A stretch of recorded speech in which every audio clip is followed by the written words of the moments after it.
اعوذ باللہ من الشیطان الرجیم بسم اللہ الرحمن الرحیم۔ عزیزان من، آج اپریل 1984 کی 6 تاریخ ہے اور درس قرآن کریم کا آغاز سورہ الدہر سے ہو رہا ہے، 76ویں سورت 76۔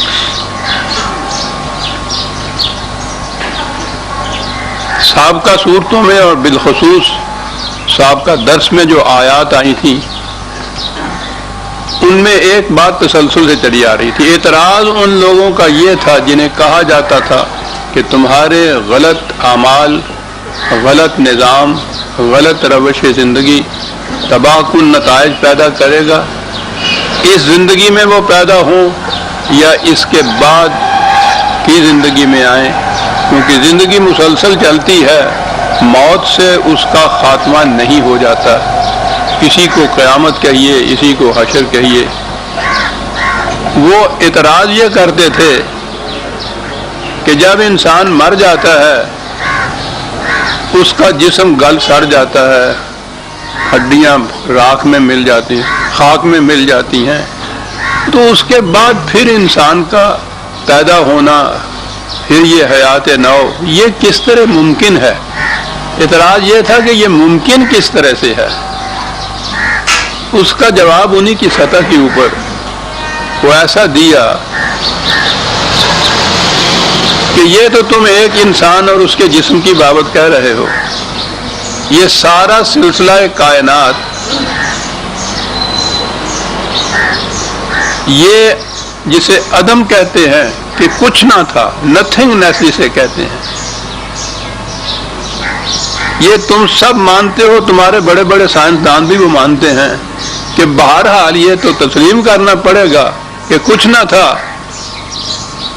تو جس خدا نے اس کچھ نہ سے اتنا عظیم سلسلہ کائنات پیدا کر دیا، تو کیا اس کے لیے یہ ناممکن ہے کہ وہ ایک انسان کے جسم کو، جس کی یہ چیزیں بہرحال موجود ہیں، ان کی شکل ہی بگڑی ہے، ہڈیاں کی شکل میں نہیں، تم خود مانتے ہو کہ وہ خاک کے ساتھ ملی ہوئی ہے، بہرحال اس کے جسم کا گوشت جو ہے مانتے ہو کہ کیڑے کھا گئے ہیں، کچھ تو موجود ہے۔ بات تو یہ ہے کہ جب کچھ بھی موجود نہیں تھا تو اتنا بڑا سلسلہ کائنات وہ وجود میں لے آیا، اس کے لیے یہ کیا ناممکن ہے کہ وہ اس انسان کو پھر سے زندہ کر دے؟ یعنی وہ جو ان کا اعتراض تھا نا کہ جب جسم انسانی کا کچھ نہیں رہتا تو پھر کیسے وہ زندہ ہو جائے گا، ان کی سطح پہ جواب یہ دیا ہے کہ جب کچھ نہیں تھا تو اس سے اتنے بڑا سلسلہ کائنات وہ وجود میں لے آیا خدا، تو اس کے لیے کیا یہ ناممکن ہے کہ ایک انسان کے جسم کو دوبارہ پیدا کر دے؟ میں یہ عرض کر دوں کہ یہ قرآن کریم نے یہ کہا ہوا ہے کہ بعد کی زندگی و قیامت، اس میں کس شکل میں صورتیں یہ ہوگی، یہ تمہارے ذہن کی شعور کی موجودہ سطح سمجھ نہیں سکتی اس زندگی کو۔ اس کے لیے تو ہمیں تو صرف اس بات پہ ایمان لانا ہے کہ وہ زندگی ہے، اور اس کا مقصد یہ ہے کہ یہاں جو کچھ انسان نے کیا ہے اگر اس کے نتائج یہاں سامنے نہیں آئے تو وہاں اس کے نتائج اس کو بھگتنے پڑیں گے۔ کس شکل میں وہ ہوگا، حیت کیا ہوگی، صورت کیا ہوگی، وہ کہتا ہے کہ یہ مثال کے طور پر تمثیلاً ہم بیان کرتے ہیں، جنت بھی جہنم بھی، یہ یوں نہ سمجھو کہ جن لفظوں میں بیان کرتے ہیں ہم انہی لفظوں میں وہ وہی کچھ ہے۔ آگ جب کہتے ہیں تو یہ وہی نہیں ہے آگ جو تمہارے یہاں تنور میں جلائی جاتی ہے، مثال کے طور پر یہ ہم بیان کرتے ہیں، لیکن انہیں جو جواب دیا ہے وہ ان کی سطح پہ ان کی منطق کا جواب ہے، جو وہ کہتے تھے کہ جب یہ جسم اس شکل میں نہیں رہے گا تو پھر جسم کیسے بن سکتا ہے، یعنی انہوں نے کہا تھا کہ یہ ناممکن ہے کہ ایسا ہو۔ ان سے کہا گیا کہ کیا یہ جو چیز ہے کہ کچھ نہیں تھا اور اتنا بڑا سلسلہ کائنات وجود میں آ گیا، ویسے تمہارے ذہن میں آ سکتا ہے کہ یہ ممکنات میں سے تھا، اور یہ تم سامنے اپنے دیکھ رہے ہو۔ قرآن کا انداز ایسا ہے، ہر سطح کے اوپر انسان کو وہ جواب دیتا ہے اس کی سطح کے اوپر، اور یہ چیز آج کا بڑے سے بڑا سائنسدان بھی وہ یہ کہہ رہا ہے کہ پیچھے ہم لوٹتے چلے جاتے ہیں، یہ جو کاز اینڈ ایفیکٹ جسے ہم کہتے ہیں کہ اس چیز سے یہ پیدا ہوا، اس سے یہ پیدا ہوا، آخر میں جا کے ایک مقام آ جاتا ہے جہاں ہم پھر مبہوت رہ جاتے ہیں کہ یہ کس طرح سے پھر ہو گیا. یہی ہے وہ مقام جس کے متعلق قرآن یہ کہتا ہے. اور یہ اس کے بعد جو اگلی صورت شروع ہوئی ہے، میں نے عرض کیا تھا نا کہ یہ آخری 2 پاروں کی صورتیں جو ہیں وہ ان کا زیادہ زور قانون مکافات عمل کے اوپر ہے، اخروی زندگی کے اوپر ہے، اور اسی کو مختلف پیرائے میں اس نے بیان کیا ہے. تو یہ جو بات انسان کی آ گئی تھی نا کہ یہ کیسے ہوگا کہ یہ پھر دوبارہ زندہ ہو جائے، تو کہا کہ هل اتى على الانسان حين من الدهر لم يكن شيئا مذكورا. کیا انسان پہ وہ وقت نہیں تھا آ چکا، اس دور میں سے یہ نہیں گزرا کہ یہ ویسے تو یہ لم یکون شیئا مذکورا یہ ہے، عام ترجمہ کیا جائے گا جب یہ کوئی قابل ذکر شے تھا ہی نہیں، یہ قابل ذکر کی بات نہیں ہے. پھر بھی یہ ہوگا کہ کچھ تھا، وہی یہ کہہ رہے ہو نا کہ قابل ذکر نہیں تھا. یہ مذکور کے معنی قابل ذکر ہمارے ہاں اردو کا یہ ہے، مذکور ہوتا ہے کہ جو خود اپنے وجود میں موجود ہو.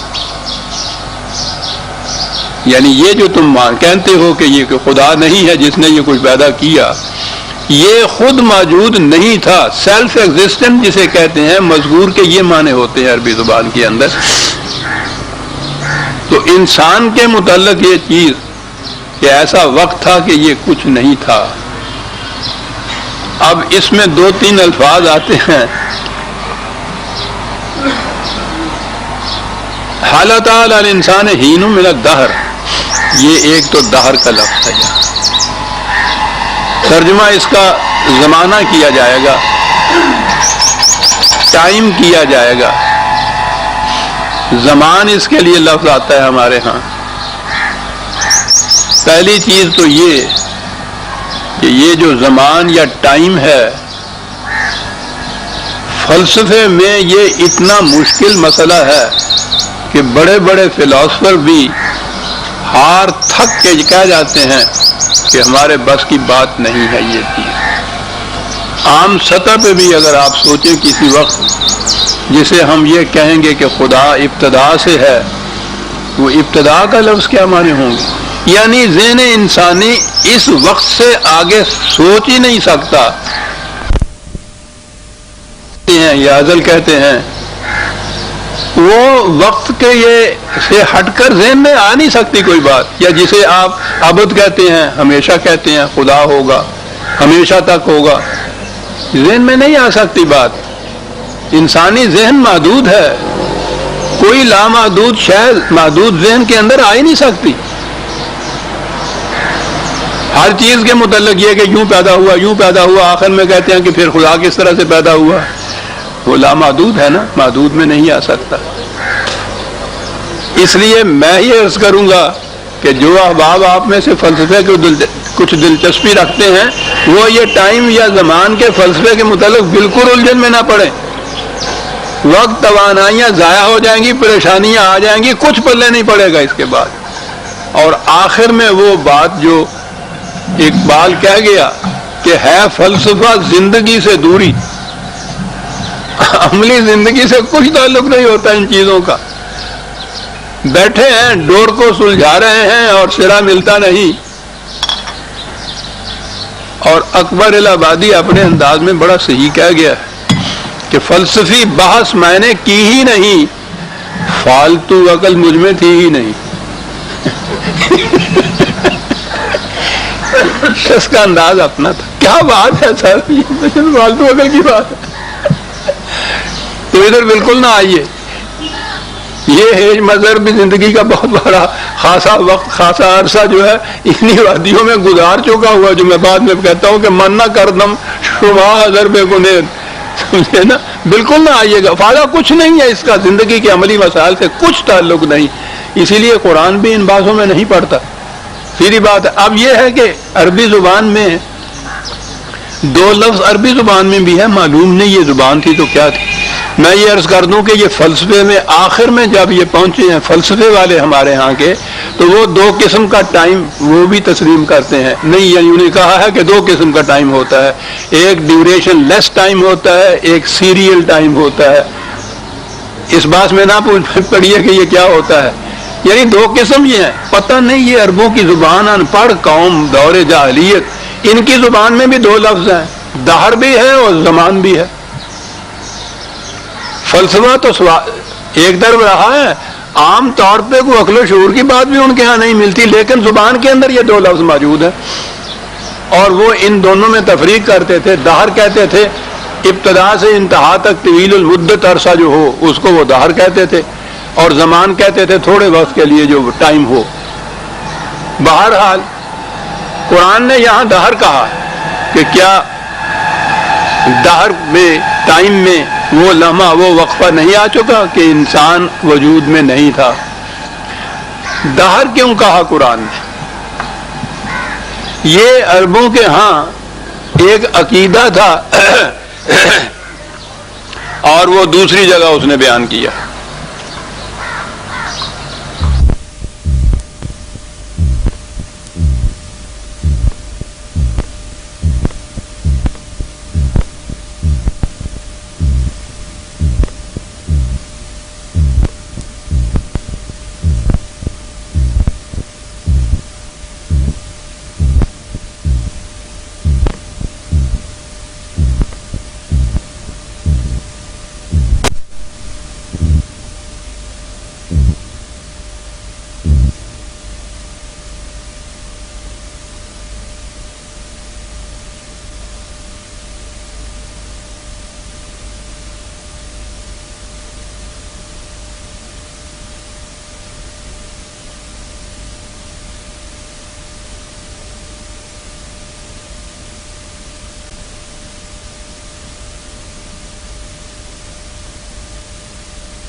یہ کیسے وجود میں آیا؟ عربی زبان ہم سے زیادہ بہتر ایڈوانٹیجز پوزیشن میں ہے کہ اس کے ہاں دو لفظ ہیں. ہماری زبان کی کوتا دامنی ہے کہ ہمارے ہاں ایک ہی لفظ ہے. اس نے کہا ہمارے ہاں صرف کریشن کا لفظ ہے جس کے معنی ہوتے ہیں پیدا کرنا، تخلیق کرنا. کہتا ہے ان کے ہاں ایک لفظ امر ہے، وہ اس زمانے میں چیزوں کے لیے بولا جاتا ہے جب وہ مخلوق کے درجے میں نہیں ابھی آ گئی ہوئی ہوتی، اس سے پہلے درجے میں ہوتی ہیں. وہ امر کا درجہ ہے. قرآن نے جو کہا ہے کہ انما امرہ اذا اراد بشیء فیقول له کن فیکون، وہ کہتا ہے یہ کریشن کا جو مرحلہ ہے اس کے لیے ان کے ہاں تو لفظ موجود ہے امر کا، انگریزی زبان میں نہیں ہے. انہوں نے امر کا درجہ، اور جب وہ تخلیق کے مرحلے میں آتا ہے وہ شے، اس میں دوسرا لفظ ان کے ہاں تخلیق کا ہے. اور اگلا لفظ یہ ہے کہ ایک لفظ تولید کا بھی ہے. ابھی میں عرض کروں گا کہ تخلیق وہ کہا ہے کہ عدم سے وجود میں لانے کی چیز، ہم نے اس کو پیدا کیا ہے، دہر نہیں ہے. یہ تم بھی کہتے ہو کہ وہ دہر مارتا ہے تمہیں، ان کا عقیدہ یہ نہیں تھا کہ دہر پیدا بھی کرتا ہے. اس نے کہا کہ یہ ایسا وقت تھا جب انسان اس حیت میں تھا ہی نہیں، ہم نے اس کو پیدا کیا. اور پیدا کرنے کے لیے پھر وہ جو سلسلہ ہے نا کاز اینڈ ایفیکٹ کا، سبب مسبب سے، اس سے یوں ہوتا ہے. اب وہ کڑیاں گنا دی. تخلیق کا مرحلہ قرآن کریم میں بھی عربی زبان میں بھی وہ ہے جب کوئی شے محسوس طور پر سامنے آ جائے، مختلف موجود جتنی چیزیں ہیں ان کو کسی طرح سے ملایا جائے، خاص توازن کے ساتھ، خاص تناسب کے ساتھ، مختلف پرپورشن کے ساتھ، اتنا یہ لیا، اتنا یہ لیا، اتنی ہائیڈروجن لی، اتنی آکسیجن لی اور پانی کا قطرہ بن گیا. اسے تخلیق کہتے ہیں. زبان کے اعتبار سے بھی میں نے عرض کیا کہ یہ عربی زبان عجیب و غریب زبان تھی، اسی لیے تو اس کا انتخاب عمل میں آیا قرآن جیسی حقائق بیان کرنے والی کتاب کے لیے. تخلیق امر تو وہ ہے کہ جہاں یہ سلسلہ ہی نہیں ہے، کوئی شے ہی نہیں ہے اور وہ ایک شے وجود میں آتی ہے، وہاں سوال ہی نہیں کہ مختلف چیزوں کو ملا کے کچھ بنایا جائے.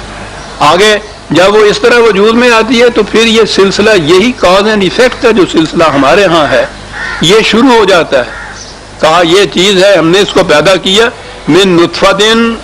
اب دیکھیے 1400 سال پہلے عرب جیسی قوم ایک تخلیق انسانی کے مراحل گنائے جا رہے ہیں. من نطفتن تو بات سمجھ میں آتی ہے، یہی جو سلسلہ توالد یا تناسل کا جسے کہتے ہیں، اس کے ذریعے سے وجود میں آتا ہے. پھر آگے انسان، اس کے متعلق امشاج ایک لفظ کہا، بڑی عجیب چیز ہے. میں نے پچھلے درس میں بھی غالباً کہا تھا اور کہنے کی ضرورت نہیں ہے کہ وہ جو ایک قطرے سے بھی کم ایک شے جسے ہم وہ کہتے ہیں تولید کا، نسل کا، منی کا، اس کے اندر کروڑوں سے بھی زیادہ در کروڑ جرثومے ہوتے ہیں، سیلز ہوتے ہیں، اور ان میں ایک سیل کافی ہوتا ہے ایک بچہ پیدا کرنے کے لیے جب وہ مل جائے دونوں مرد اور عورت کے سیل. اس ایک سیل کے اندر یہ پورا انسان بمائے اپنے تمام صلاحیتوں کے، جوہروں کے، مختلف قسم کی چیزوں کے موجود ہوتا ہے ایک سیل کے اندر. ایسی شے جس میں مختلف قسم کی چیزیں مضمر شکل میں، پوٹینشل شکل میں موجود ہوں، عربی زبان میں اسے امشاج کہتے ہیں. من نطفتن امشاجن. اور فرمائیے کیا کس دور میں یہ چیزیں یہ کہہ رہا ہے. انتہا درجے میں آج بھی سائنس جہاں تک پہنچی ہے وہ یہی چیز ہے. اور حیرت کدا ہے سائنسدانوں کا جو مرکز ہوتا ہے کہ ہم سمجھ میں نہیں ہمارے آ سکتا کہ یہ وہ ایک جرثومہ جس کو نیکڈ آئی سے دیکھا نہیں جا سکتا، مائکروسکوپ سے دیکھا جا سکتا ہے صرف، اس کے اندر یہ تمام صلاحیتیں، جوہر، خصوصیات مختلف قسم کے، یہ سارے پوٹینشل فارم میں مضمر شکل کے اندر اس اتنے سے ذرے کے اندر کس طرح سے مضمر ہوتے ہیں، کس طرح سے ہوتے ہیں یہ تو ابھی کوئی بھی نہیں کہہ سکا. لیکن قرآن نے یہ بتا دیا امشاج کے لفظ سے کہ اس کے اندر مختلف جوہر قسم کی خصوصیات اور جوہرت اور مضمرات اس کے اندر مضمر شکل کے اندر ہوتے ہیں، پوٹینشل شکل کے اندر ہوتے ہیں. نبتلی ہے، کیا بات ہے. میں نے عرض کیا کہ ہمارے ہاں کے وہ عام ترجموں سے یہ بات کیا سمجھ میں آئے گی بات. بہرحال ترجمہ تو عام یہی ہوتا ہے کہ ہم نے وہ ملے ہوئے نطفے سے پیدا کیا اور وہ آسان سی بات کہہ دی، مرد اور عورت کا وہ جو ملتا ہے. امشاج میں یہ بات نہیں تھی. لیکن اگلی بات تو پھر سمجھ میں نہیں آتے. نبتلی کا ترجمہ ہم آزماتے ہیں اسے، یعنی کیا ربط ہے اس کے اندر، کیا توق ہے یہ کہ وہ ایک نطفہ ہے جس کے اندر یہ تمام مضمرات موجود ہے، اس سے ہم نے انسان کو پیدا کیا. تو ابھی تو وہ رحم مادر کے اندر ایسی شکل ہے جب ابھی بچہ بھی نہیں بنا ہوا، ہم اسے آزماتے ہیں. وہ ہے بات یہ ابتلا کے معنی آزمانا ہی غلط ہے. عجیب الفاظ ہیں اور کیا بات ہے قرآن کے انتخاب کی. بلاؤن ہوتا ہے کسی شے کو گردشیں اس طرح سے دینا کہ جو چیزیں اس میں مضمر ہیں، پنہا ہیں، ان کی نمود ہو جائے.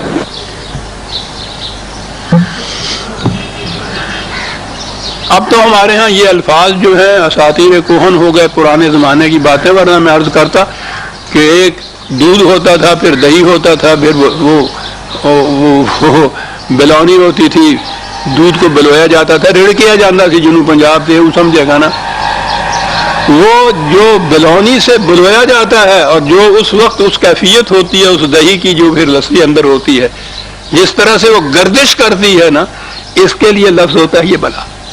اور وہ گردش ہونے کے بعد کیا ہوتا تھا، وہ جو اس دہی کے اندر یا دودھ کے اندر پنہا مکھن ہوتا تھا وہ اوپر آ جاتا تھا۔ اس سارے پروسیس کے لیے عربی زبان میں یہ لفظ آتا ہے۔ کیا قوم تھی یہ سر! حالانکہ ان کے ہاں یا وہ اونٹنی کا دودھ یا بھیڑوں کا دودھ ننگی نے نہانا کی تو نچوڑنا کی، اور نہ نے جماؤنا کی سی تو رڑکنا کی سی، لیکن الفاظ موجود تھے۔ اور کیا لفظ ہے! یہ پروسیس سائنس کی انتہا یہ کرتی ہے کہ یہ پروسیس جو ہے وہ مضمر یا پوٹینشیل چیز جو ہے ایکچولائز نمود میں اس طرح سے آتی ہے کہ اس میں کچھ گردشیں ہوتی ہیں، پہلو بدلتی ہے وہ چیز، اور پہلو بدلتے بدلتے اندر جو چیز مضمر ہوتی ہے وہ نمود اس کی ہو جاتی ہے۔ ایک لفظ اس کے لیے ہے، دونوں کے لیے ایک لفظ، ابتلا۔ ہمارے یہاں ابتلا کا لفظ آزمائش میں ڈال دیا۔ ابتلا کے معنی آزمائش ہوتا ہے، ہم آزماتے ہیں، بات دوسری طرف نکل جائے گی۔ ایک تو خود خدا کے متعلق یہ کہنا کہ ہم آزماتے ہیں اس کو، کہ دیکھیں کیا کہتا ہے، خدا کو یہ پتہ نہیں ہوتا کہ یہ کیا کہے گا، اس کا رد عمل کیا ہوگا، وہ بھی آزماتا رہتا ہے کہ نہیں عزیز آزمانے سے۔ وہ کئی خدا کے بڑے نیک بندے ہیں، نیک بندوں پہ مصیبتیں آتی ہیں، ابھی بات اس کا جواب ان کو نہیں آتا کہ خدا کے نیک بندوں پہ مصیبتیں کیوں آتی ہیں، ہے کہ جی وہ خدا آزماتا رہتا ہے اپنے نیک بندوں کو۔ عجیب چیز۔ اس کے معنی ہوتا ہے گردشیں دینا، پہلو بدلنا۔ پہلو بدلتے ہیں زندگی میں، ہر شخص کی زندگی میں، اس کی زندگی میں پہلو بدلتے رہتے ہیں، مختلف گوشے سامنے آتے ہیں۔ یہ چیز ہے جسے ہم گردش کہہ دیتے ہیں عام طور پہ، لیکن وہ کہتا یہ ہے کہ یہ ہوتا اس لیے ہے کہ یہ معلوم ہو کہ جو اس کے اندر ایک پنہا چیزیں ہیں، اس گردش کے اندر آتے ہوئے وہ باہر آ جاتی ہیں، واقع باہر آ جاتی ہیں۔ کبھی کسی پہ کوئی تکلیف نہ پڑی ہو تو کتنے مضمر جوہر اس کے ہوتے ہیں جو غیر نمود میں ہی رہ جاتے ہیں، اس وقت بے شمار چیزیں ہیں جو باہر آتی ہیں۔ غصے میں کیا کیا چیزیں نہیں باہر آتی اس کے اندر، تمول میں، افراد میں، دولت کے کیا کیا چیزیں باہر نہیں آتی۔ یہ چیزیں نہ ہوں تو پتہ ہی نہ چلے انسان کا کہ اس کے اندر، کہ خود اس کو اپنے متعلق پتہ نہیں چلتا کہ میرے اندر کیا کیا جوہر پنہاں ہے۔ کیا ایک لفظ ہے صاحب! گردشیں دیتے ہیں، پہلو بدلتے ہیں زندگی میں، تاکہ اس کے اندر کی جو چیزیں مضمر ہیں وہ بارز کا لفظ ہوتا ہے، اس کے لیے نمود ہوتا ہے، محسوس شکل میں اوپر آ جانا، نمود میں آ جانا کسی چیز کا، یہ ہوتا ہے ایک لفظ میں یہ دونوں چیزیں ہوتی۔ وہاں یہ رحم مادر کے اندر یہ جرثومہ جو ہے، ٹھیک ہے، دونوں ملتے ہیں، پھر ہوتا وہاں کیا ہے، کہا کہ وہاں گردش دیتے ہیں، بدلتے رہتے ہیں اس کی نمود میں، تاکہ جو چیزیں اس کے اندر مضمر پنہا تھیں وہ بارز ہو جائیں، محسوس ہو جائیں، نمود ان کی ہو جائے، اور اس کے بعد فجعلنا ہو سمیعا بصیرا، اور اس طرح اسے ہم سننے دیکھنے والا بنا دیتے ہیں۔ کیا بات! عالم امر، عالم خلق، یہاں تخلیق کے بعد فجعلنا کا لفظ آیا ہے، یہ تیسرا لفظ آ گیا ان کے ہاں۔ یہ تخلیق سے بھی الگ ایک لفظ ہے، جعلہ۔ تخلیق میں تو وہ آ گیا نا، پہلا کیسا ہی لوتھڑا ہو وہ رحم مادر کے اندر، بچہ ابتدائی حالت میں اندر ہو، تخلیق کے مرحلے میں تو وہ آ گیا۔ اب اس کو گردشیں دینے کے بعد یہ جو اس علم سے واقف ہیں، گائنا کا علم جسے کہتے ہیں، وہ جانتے ہیں کہ رحم مادر کے اندر پھر کس طرح سے گردشیں ہوتی ہیں، اس لوتھڑے کو کس 9 مہینے تک کیا کیا پہلو بدلتا ہے وہاں یہ، اور اس کے بعد کہا یہ کہ چلنا ہو سمیعا بصیرا، سننے والا دیکھنے والا بنا دیا اس کو۔ وہ جس کو تخلیق کیا تھا، جس شکل میں گردشیں دیں، گردشیں دینے کے بعد سننے والا دیکھنے والا بنا دیا۔ کاہے کے لیے بنا دیا؟ اب یہ ہے قرآن۔ یہاں تک تو ایسے نظر آتا ہے کہ سائنس کا ایک فارمولہ ہے، کوئی بیان کیا جا رہا ہے، بالکل سائنٹیفک ہے ساری چیز،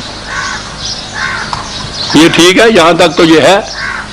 آگے وہ پرپز آ جاتا ہے، مقصد آتا ہے، پھر جہاں سائنسدان جو ہے دہریہ وہ کھڑا ہو جاتا ہے، یہ آگے لے جاتا ہے.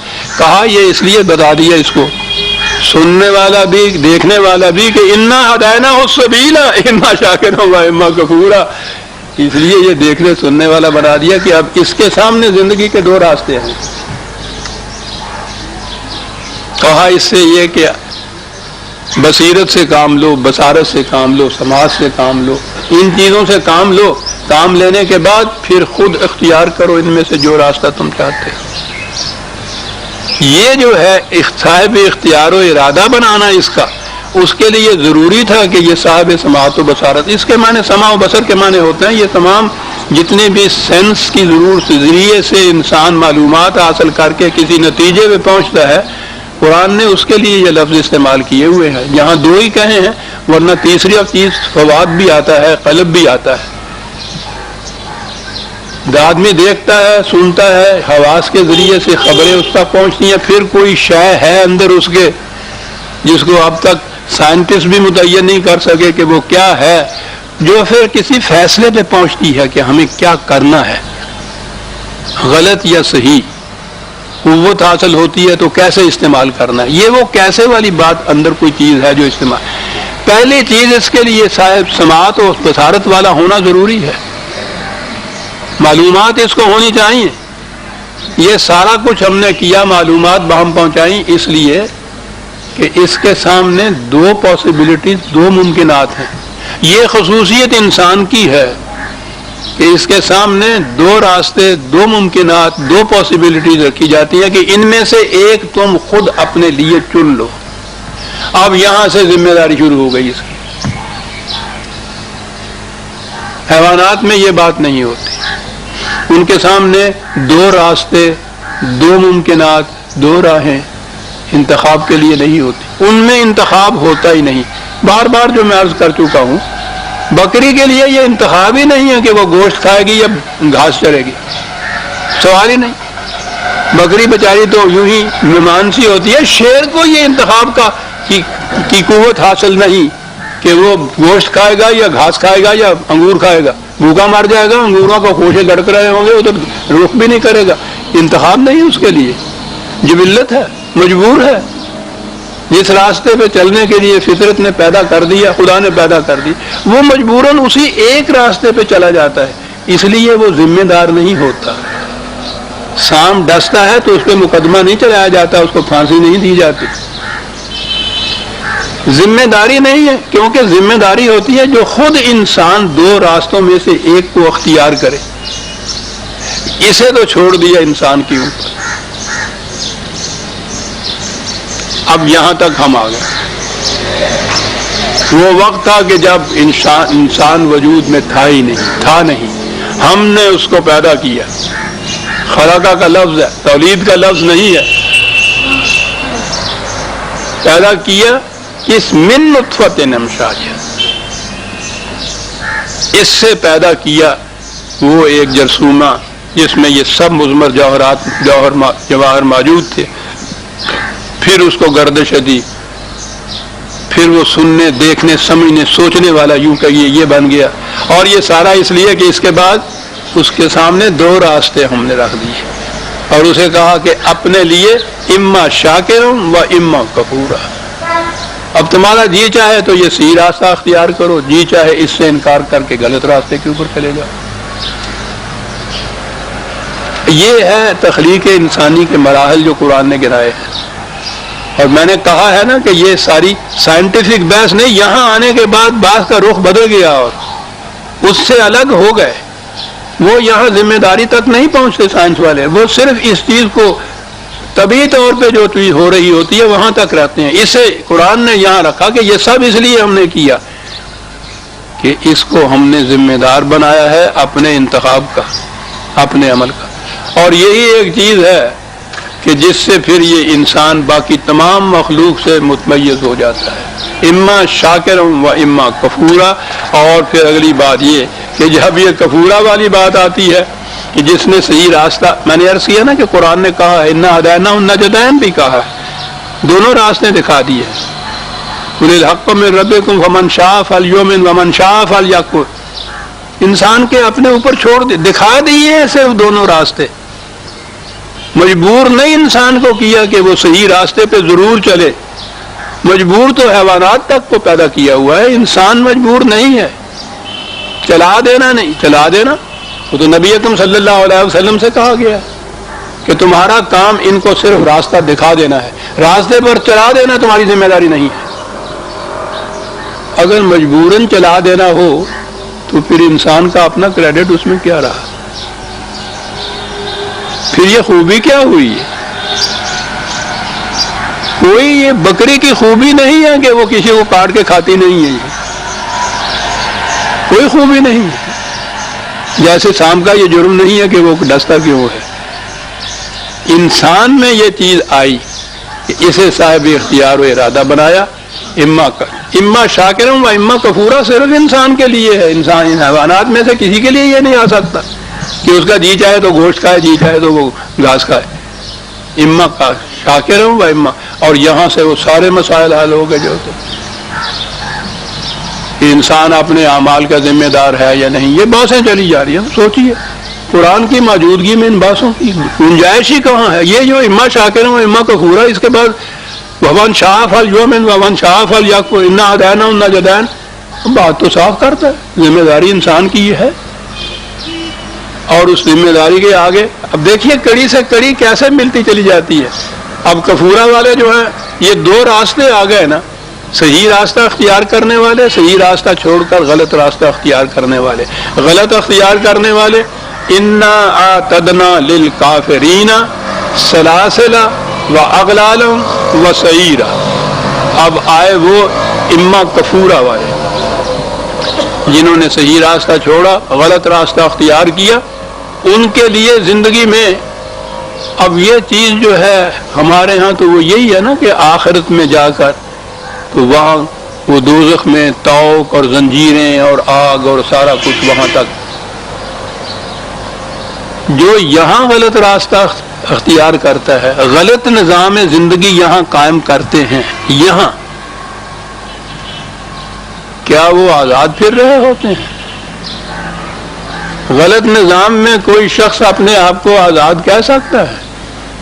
یہ توق اور سلاسل نہیں ہوتے اس کے، قدم قدم کے اوپر بیڑیاں اور ہتھکڑیاں اور توق اور یہ چیزیں نہیں ہوتی؟ کیا وہ آگ نہیں بھڑک رہی ہوتی جس کے متعلق قرآن نے یہ کہا ہے کہ نار اللہ الموطلۃ التی تطلع علی الافئدہ، اللہ کی جلائی ہوئی آگ جو دلوں کو گھیر لیتی ہے؟ کیا اس دنیا کے اندر غلط نظام، محکومیت کی زندگی، غلامی کی زندگی، محتاجی کی زندگی، کیا یہ توق و سلاسل اور وہ نار آگ کے شعلے نہیں ہیں؟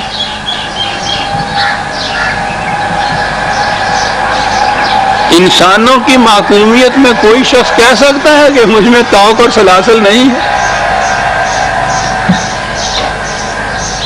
ان کے ہاں ایک توق و سلاسل تو وہ جو ہے کہ جو نظر آ جاتے ہیں، یہ ہتھکڑیاں وغیرہ جن کو کہتے ہیں، وہ تو بات ہی کچھ اور ہے.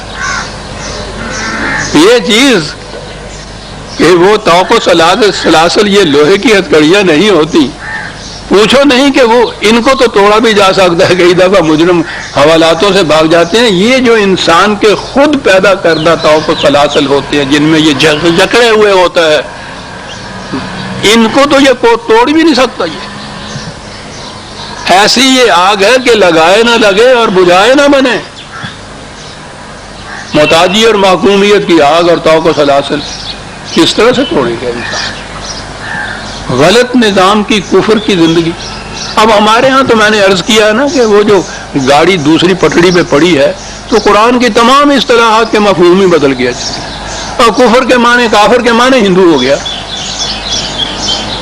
یعنی وہ نہیں کہ جو صحیح نظام زندگی کی جگہ غلط اور باطل نظام زندگی کے ماتحت زندگی بسر، نظام کے ماتحت زندگی بسر کرے اسے کافر کہا جاتا ہے. نہ، کافر تو ہندو ہو گیا نا. وہ ہم تو الحمدللہ یہ مومن ٹھہرے جناب. جی یہاں تک تو ہوا کہ الحمدللہ ہم مومن ٹھہرے. قرآن تو رکھا صرف یاسین سنانے کے لیے، یاسین ہو آساں بمیری، جلدی موت نہ آتی ہو یہ سناؤ جلدی موت آ جائے. جی ہاں.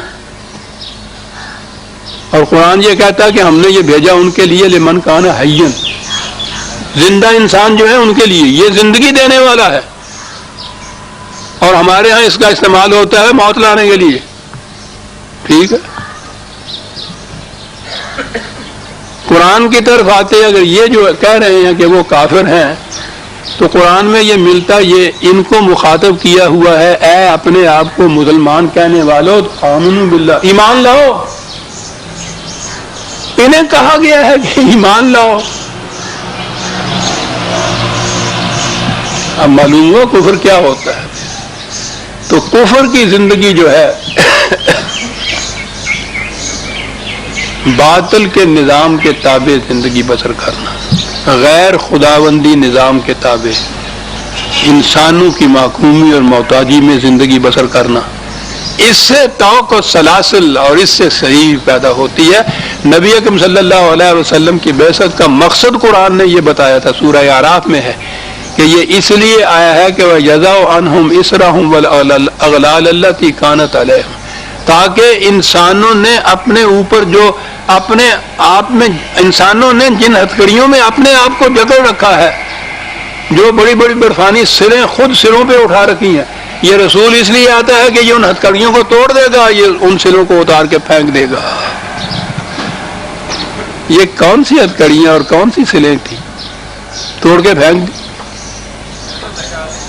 اس کے اندر نہ انسان کی حکومت رہی، نہ سرمایہ داری کی محتاجی رہی، نہ مذہبی پیشوائیت کی کیا کہوں گے کیا نہ رہی. یہ تھی وہ توق و سلاسل جو حضور نے پھینک دی. یہاں یہ کہا ہے کفور کے لیے، کافر کے معنی میں نے ابھی عرض کیا کہ ہم نے تو خود معنی کی، اگلی آیت پڑھ لیتے تو بات سمجھ میں آ جاتی. اس کے مقابلے میں کہا ان الابرار یشربون من کاسن، یہ تو تھے کافر.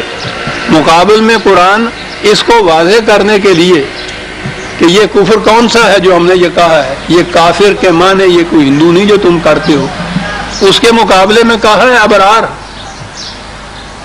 تو یہ لفظ تو ہمارے ہم استعمال ہوتا ہے، آزاد کے معنوں میں یہ لفظ آتا ہے، اس کے معنی کیا آزاد؟ کون سی وہ زندگی ہوتی ہے جس میں یہ ہوتا ہے، جس میں کوئی انسان کسی دوسرے انسان کا محکوم نہیں ہوتا، ایک خدا کے احکام کی غلامی، اس کو اگر غلامی کہیں وہ تو ابدیت ہے، ایک اس کی محکومی اور ساری دنیا سے آزادی. یہ ایک سجدہ جسے تو گراں سمجھتا ہے، 1000 سجدوں سے دیتا ہے آدمی کو نجات. اس ایک دروازے پہ جھکنے والا، پوچھو نہیں کہ وہ ابرار کی کس صف میں ہوتا ہے. کیا لفظ ان سے عزیزان مان، یہ چیزیں ہیں جس طرح قرآن سمجھ میں آتا ہے. پہلے یہ کافر کے لیے کہا ہے نا کہ یہ وہ چیز ہے، اس کے مقابلے میں وہ ابرار کا لفظ لایا ہے. اغلال و سلاسل والے جو ہیں وہ ابرار نہیں ہو سکتے.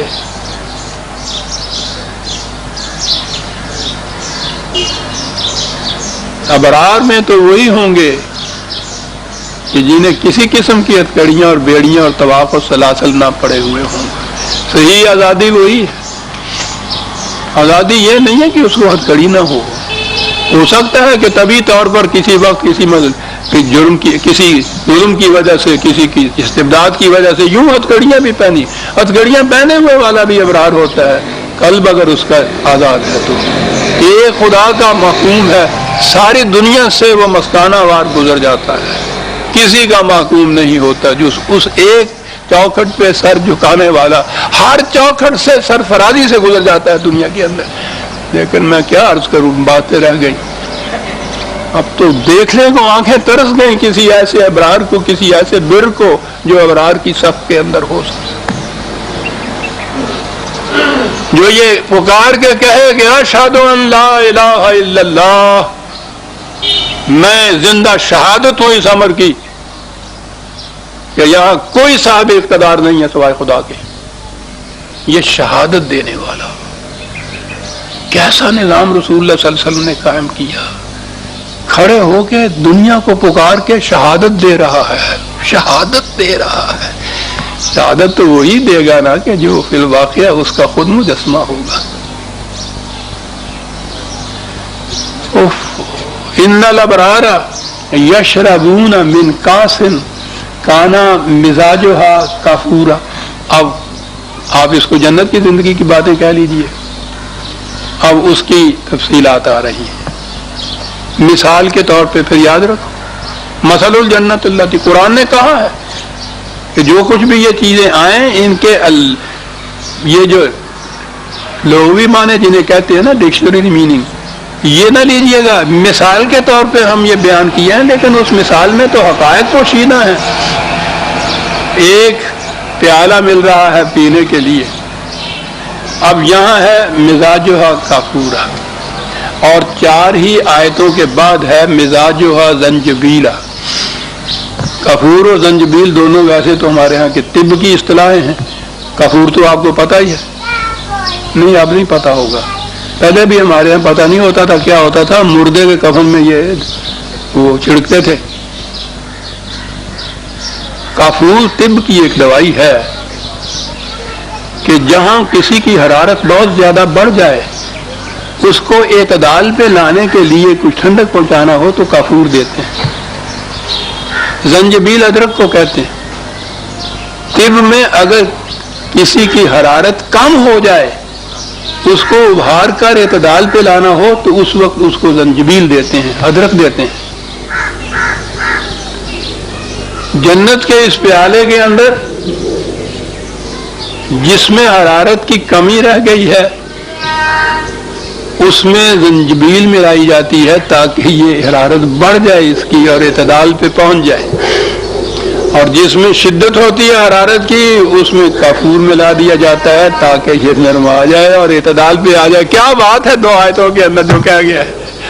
اتنی سی چیز ہی ہے، انسان کے اخلاق کا مدار اس پہ ہے کہ جب ذرا شدت ہو زیادہ اختیار ہونے کی، حد سے بڑھنے کی کوئی چیز ہو تو کوئی شے ہو جو اسے روک دے، وہاں احکام خداوندی اس کو روک کے پیچھے لے آتے ہیں. یہ مزاج کافوری ہے. اور جہاں کسی طرح سے ظلم و استبداد اور ان چیزوں سے حرارت اور قوت جو ہے وہ کم ہوتی ہے تو وہ جو نظام ہے جنتی فردوسی زندگی جو ہے اس میں پھر جسے کہا ہے نا ادرک ملایا جاتا ہے، اس میں اس قسم کی تعلیم دی جاتی ہے کہ جس سے حرارت بڑھے، قوت زیادہ ہو، لیکن اعتدال پہ دونوں کو لا کے چھوڑا جاتا ہے. صاحب یہ ہوئی جنتی زندگی کی ایک خصوصیت. نہ کمزوری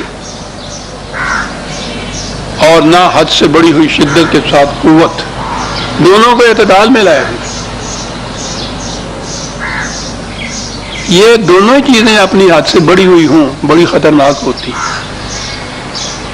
حضرت عمر رضی اللہ تعالیٰ عنہ سے ایک شخص کو گورنر مقرر کیا تھا تو اس نے پوچھا تھا کہ مجھے کوئی اصولی ہدایت دیجیے کہ میں اپنے ہاں جو لوگ مقرر کروں، اپوائنٹ کروں، ان میں کیا خصوصیات ہونی چاہیے.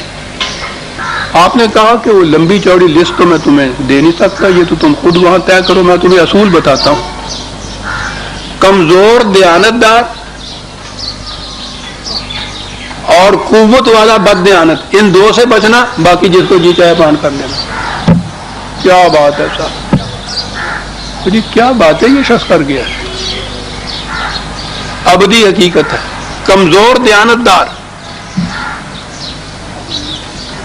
کتنا نقصان پہنچتا ہے اس شخص سے، اور دوسری طرف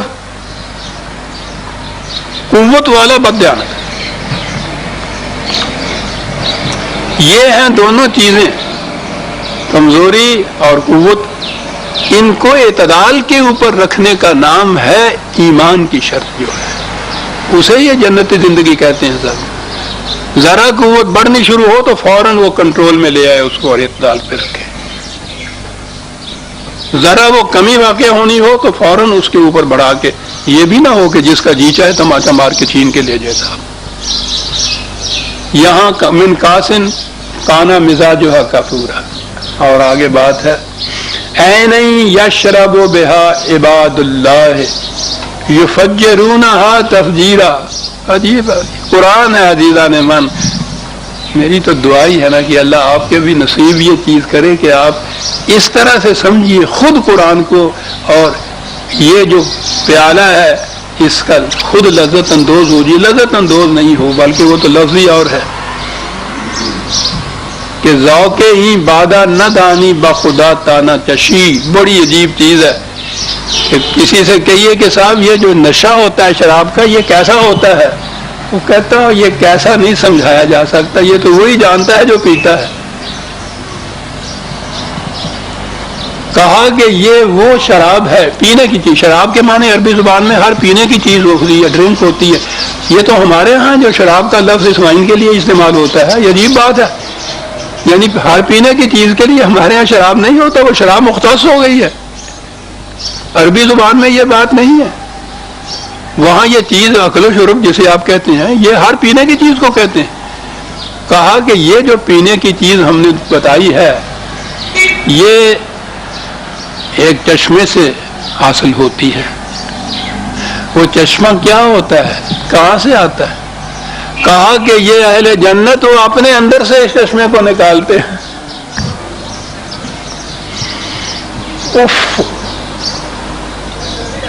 قرآن ہے. یہ نہ سمجھ لینا کہ وہاں واقعی کوئی پہاڑی ہے اور پہاڑی سے چشمہ نکلتا ہے اور چشمے سے پیالہ بھرا جاتا ہے. یفجرونہ تفجیرا، اپنے اندر سے ان سنگلاخ چٹانوں کو پھاڑ کے یہ نکالتے ہیں چشمہ. یہ وہ چشمہ ہے جس سے یہ پیتے ہیں.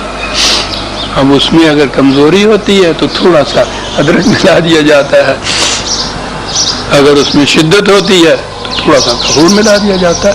نکالتے ہیں اپنے اندر سے. کس طرح سے نکلتا ہے؟ آپ کو یاد ہے کہ اس سے پہلے بھی جہاں جہاں یہ چیزیں آئی تھیں، جہاں بھی قرآن نے یہ بات کہی تھی کہ یہ یوں ہوگا، آگے کیا بات آئی تھی کہ یہ ہوگا اس طرح سے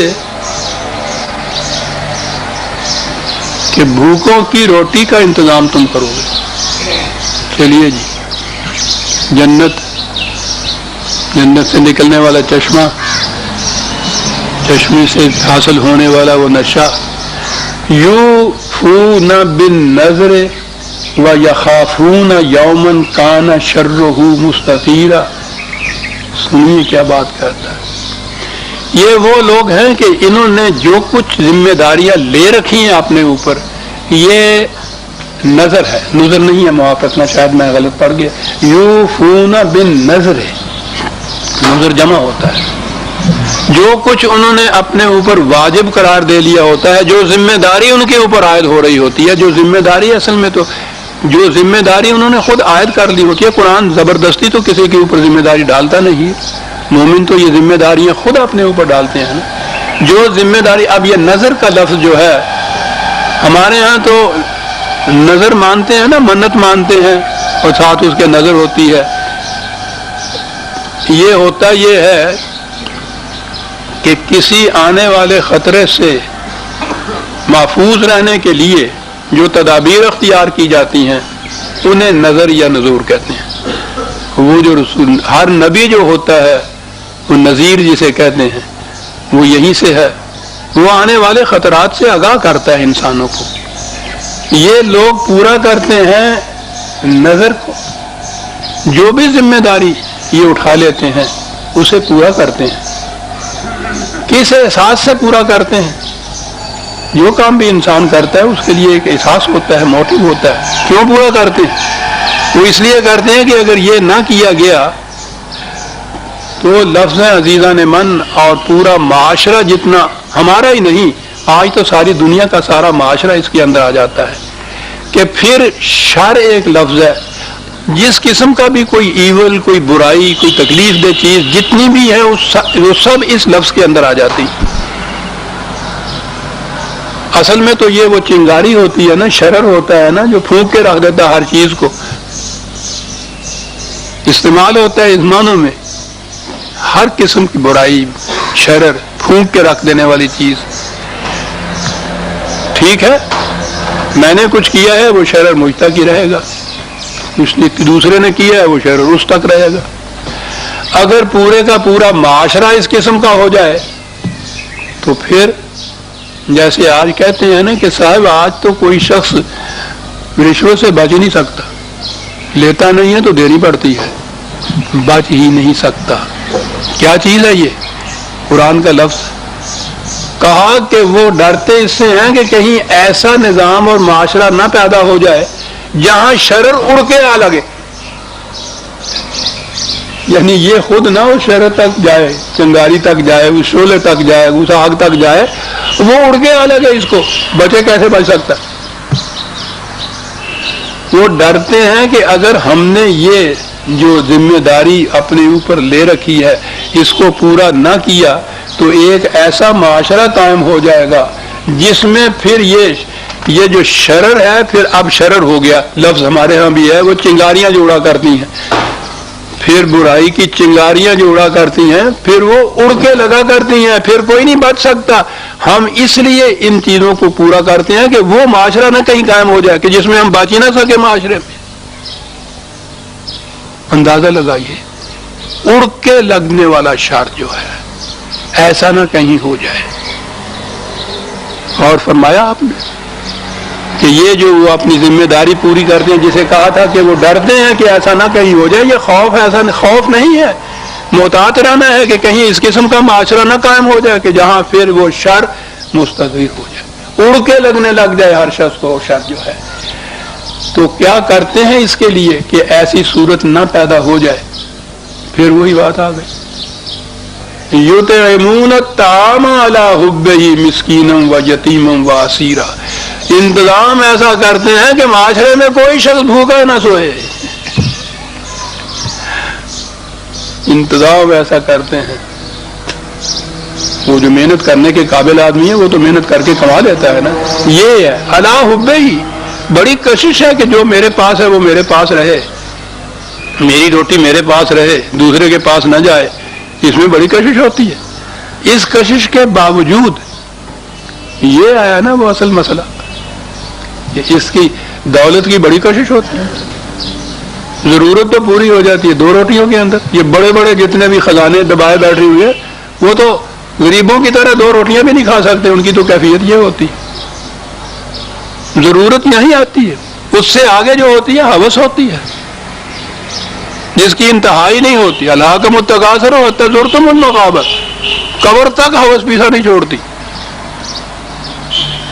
اتنی کشش ہوتی ہے اس دولت کے اندر۔ کہتا ہے اس دولت کی اتنی کشش کے باوجود جب اپنی ضرورت پوری کر کے تو وہ پھر دیکھتے ہیں کہ کس کس کی ضرورت رکی ہوئی ہے، ان کی ضرورتیں پوری کرتے ہیں۔ پھر یہ تھا وہ جو کرتے ہیں جس سے وہ معاشرہ نہیں قائم ہوتا، جس میں شر پھر اڑ کے لگتا ہے۔ معاشرہ ایسا ہو جائے کہ جس میں ضرورتیں پوری نہ ہوں کسی کی، اور پھر اگلی بات یہ ہو کہ جائز طریقے سے تو ہو ہی نہ پوری ضرورتیں، تو پھر یہ معاشرہ ایسا ہوگا نا جس میں شر ایسا عام ہو جائے گا کہ اڑ کے لگے گا۔ پھر کہتے ہیں اس خیال سے کہ کہیں ایسی صورت نہ پیدا ہو جائے، وہ کرتے ہیں، کیا کرتے ہیں؟ وہ طعام کا انتظام کرتے ہیں، روٹی کا انتظام کرتے ہیں، اور ہر مسکین و یتیم و اسیر، یہ الفاظ تو آ چکے ہوئے ہیں اس سے پیشتر بھی، ان سب جو بھی اپنی محنت سے معذور ہے، جس کی محنت بھی اس کی ضرورت کو پورا کرنے کے لیے کافی نہیں ہوتی، ان سب کی روٹی کا انتظام کرتے ہیں۔ کس طرح سے انتظام کرتے ہیں؟ ایک انتظام تو وہ ہوتا ہے نا کہ کسی مصیبت کے وقت کسی کے اوپر کچھ احسان کیا اور پھر ساری عمر کے لیے وہ بے دام غلام بنا دیا اس کو، یہ نا سنا۔ دیکھیے صاحب، اس شخص کو طوطا چشم کہیں کا احسان نافراموش اس وقت آیا تھا، روتا ہوا، صاحب بچے بھوکے مرتے ہیں جی، خدا کے واسطے دیجئے، کچھ دیا ہے، سب کچھ کیا ہے، آج کہتا ہے ووٹ میں آپ کو نہیں دوں گا، اس کو دوں گا۔ یہ ہے ایک ضرورتیں یوں پوری کی جاتی ہیں۔ یہ جو نظام ہوتا ہے جس میں شر اڑتا ہے، اس میں تو اگر کوئی کسی کی ضرورت پوری بھی کرتا ہے تو اس کیفیت سے کرتا ہے۔ یہ ضرورت پوری کرتے ہیں یہ کہتے ہوئے ان کو کہ انما نطعمکم لوجہ اللہ لا نرید منکم جزاء ولا شکورا، یہ ضرورتیں ان کی پوری کرتے ہیں اور کہتے ہیں کہ ہم اس کے بدلے میں تم سے کوئی معاوضہ لینا تو ایک طرف رہا، ہم تو شکریہ کے بھی متمنی نہیں ہے۔ اللہ اکبر۔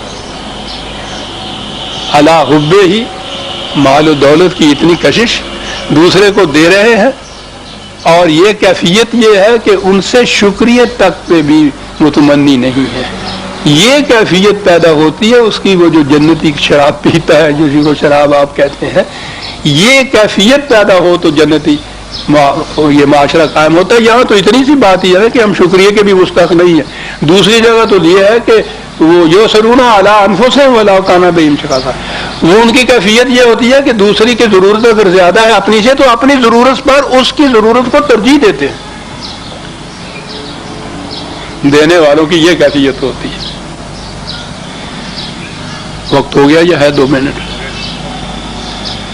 وہ کہتے یہ ہے انا نخاف من ربنا، پھر یہ آئندہ ہم لیں گے، یہی بات ہے۔ دیتے ہیں تو اس طرح سے لوجہ اللہ، کوئی معاوضہ نہیں، شکریہ تک بھی نہیں متمنی ہوتے۔ تو کیا بات ہے اس معاشرے کی جس میں یہ کیفیت ہو کہ جس سے پاس ضرورت سے زیادہ ہے وہ ڈھونڈ کے ان کو دے کہ جن کی ضرورت رکی ہوئی ہے، اور اس کے بعد یہ کہے کہ ہم شکریہ تک بھی متمنی نہیں ہے۔ ہم سورہ الدہر کی آیت 9 تک آگے بے عزیزان ایمان، 10 سے آئندہ لیں گے۔ ربنا تقبل منا انک انت السمیع العلیم۔